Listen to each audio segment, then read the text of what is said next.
Manlor Babou, vous m'interrogiez sur l'évaluation de la COP, je vous rassure, effectivement, il ne s'agit pas de faire une évaluation comptable de la COP, il y a bien sûr aller regarder ce qui a pu être dépensé ou pas, c'est malgré tout instructif, parce que si le Parlement nous confie des moyens que nous n'utilisons pas, ça peut être le signe de plusieurs choses. Est-ce que les programmes, est-ce que les projets sont bien conçus? Est-ce que la démarche d'appel à projet, qui je le sais suscite parfois beaucoup de difficultés, parce que pour un territoire, répondre à un projet, venant d'un territoire particulièrement pauvre, je peux vous dire que mobiliser l'ingénierie pour répondre à des appels à projets, c'est parfois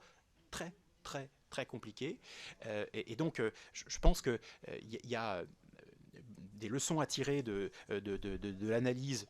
même comptable du sujet, mais on ne va pas se limiter à ça. Bien sûr, on a un petit peu de temps, c'est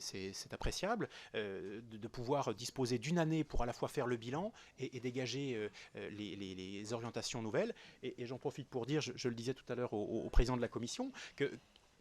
alors c'est pas à moi d'en décider, mais si vous souhaitez que le président de l'ADEME, moi ou quelqu'un d'autre, revienne devant vous pour parler justement des orientations de la future COP, ça me semble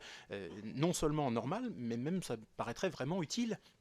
d'avoir de nouveau souhaitable d'avoir cet échange et que eh bien alors même qu'il y aura une discussion, la COP elle est signée entre l'opérateur et l'État, eh bien qu'on puisse parler et échanger sur les principes que nous mettrons au cœur de cette COP à différents moments de l'année. Monsieur le Président, je me permets de vous dire que j'y suis moi tout à fait ouvert, disponible et je serais même heureux.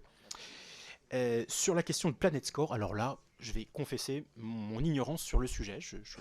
prends le sujet, je prends la question. Si je suis dans les jours qui viennent en capacité de m'en occuper, je le ferai, je vous le confirme. Euh,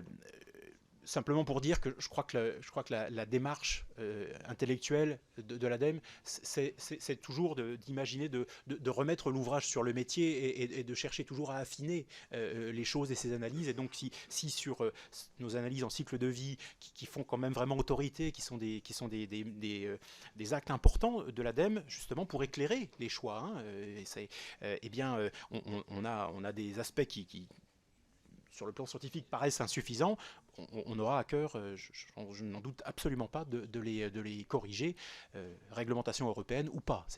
Je crois que là, c'est presque dans le fonctionnement intrinsèque de l'ADEME que les choses se font ainsi, pour autant que j'ai pu le voir jusqu'à présent.